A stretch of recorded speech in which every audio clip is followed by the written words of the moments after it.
Hello friends, welcome to my channel. आज की इस वीडियो में हम लोग पढ़ने वाले हैं रहीम की भाषा के विषय में। और रहीम दास से संबंधित बहुत सारे प्रश्न बोर्ड एग्जाम में हर बार पूछे जाते हैं। जैसे कि 2022 बोर्ड एग्जाम में पूछा गया था, कवि रहीम का परिचय दीजिए, रहीम की नीति के दोहे के विषय में विचार व्यक्त कीजिए। और ये 5 नंबर का प्रश्न था।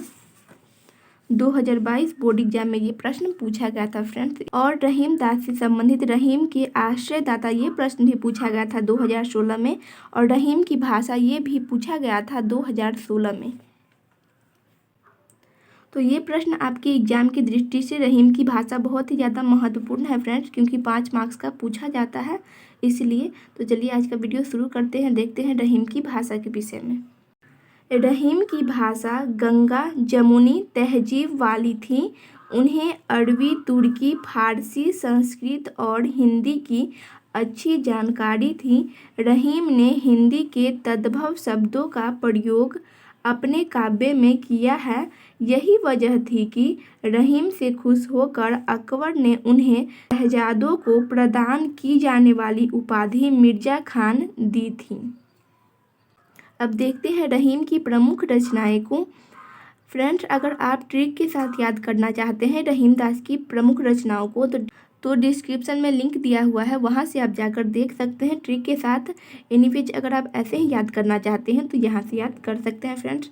तो रहीम दास की प्रमुख रचनाओं में रहीम सतसई, श्रृंगार सतसई, रास पंचा अध्याय, रहीम रत्नावली तथा वड़वय नायिका भेद आदि रहीम की उत्कृष्ट रचनाएं हैं। और ये प्रश्न पूछा जाता है कि रहीम दास की प्रमुख रचनाएं, कम से कम 2 रचनाएं को बताएं। ये आपके 2 मार्क्स का प्रश्न पूछा जाता है आपके बोर्ड एग्जाम में फ्रेंड्स, इसलिए ये बहुत ही महत्वपूर्ण हो जाता है, इसलिए आपको ये याद कर लेना है। इन्होंने खड़ी बोली के साथ साथ फारसी में भी रचनाएं की है। रहीम की रचनाओं का संग्रह रहीम रत्नावली के नाम से प्रकाशित हुआ है।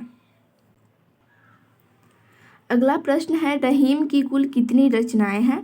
तो रहीम की 11 रचनाएं हैं जो कि बहुत ज़्यादा प्रसिद्ध हैं। इनके काव्य में मुख्य रूप से श्रृंगार, नीति और भक्ति के भाव मिलते हैं। 70 वर्ष की उम्र में 1626 ईस्वी में रहीम का देहांत हो गया। तो फ्रेंड्स, नेक्स्ट वीडियो में हम लोग पढ़ेंगे कवि रहीम का परिचय दीजिए और रहीम के नीति के दोहे के विषय में विचार व्यक्त कीजिए, क्योंकि एग्जामिनर एक क्वेश्चन को बार बार रिपीट करता है और ये 5 मार्क्स का प्रश्न है, इसलिए हम इस क्वेश्चन का आंसर देखेंगे। किंतु अगर आप फ्रेंड्स कवि रहीम का परिचय दीजिए, ये प्रश्न बहुत ही आसान है, ये आप भी कर सकते हैं। कैसे कर सकते हैं? इनका जन्म आपको पता होगा कि इनका जन्म 1556 ईस्वी में हुआ था और इनका जो निधन हुआ था वो हुआ था 1626 ईस्वी में।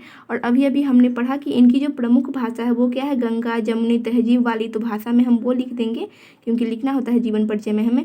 उसके बाद इन्हें कौन सी उपाधि मिली, तो वो पता है आपको, मिर्जा खान की उपाधि इन्हें मिली थी। उसके बाद आप लिख सकते हैं कि इनके काव्य में श्रृंगार, नीति परक दोहे और भक्ति के भी दोहे हमें देखने को मिलती है।